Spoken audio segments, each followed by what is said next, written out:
Moundir Zougari a sorti, le 20 mai dernier, un livre intitulé Père et Fils, dans lequel il parle de sa vie privée, de son père Ali qui a quitté l'Algérie pour la France avec très peu d'argent, dans le but d'offrir une vie meilleure à ses fils, mais aussi de sa double culture, qui a façonné son histoire.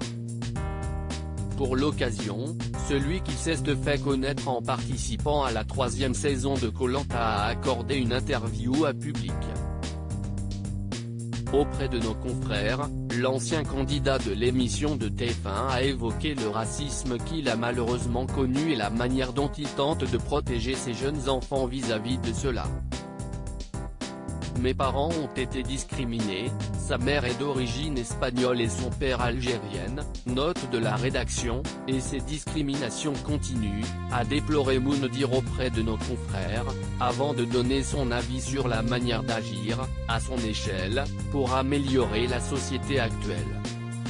Si est à nous, 2e ou 3e génération d'immigrés, de tout faire pour que l'extrême droite n'ait pas matière à nous dire que nous ne sommes pas des vrais Français, a assuré le compagnon d'Inet. Selon lui, pour mettre fin au racisme, il faut travailler dur, prouver que l'on a sa place. Si est comme ça, a-t-il ajouté, avant de préciser qu'il n'a pas peur de ces nouveaux mouvements identitaires.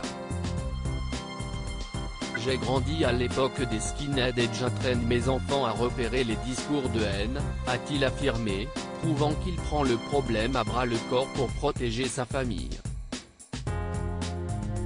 Un heureux papa de 3 enfants pour rappel, marié à sa femme depuis le 24 septembre 2011, Moundir est un mari et un père comblé. En 2015 est née leur première petite fille, prénommée Alia.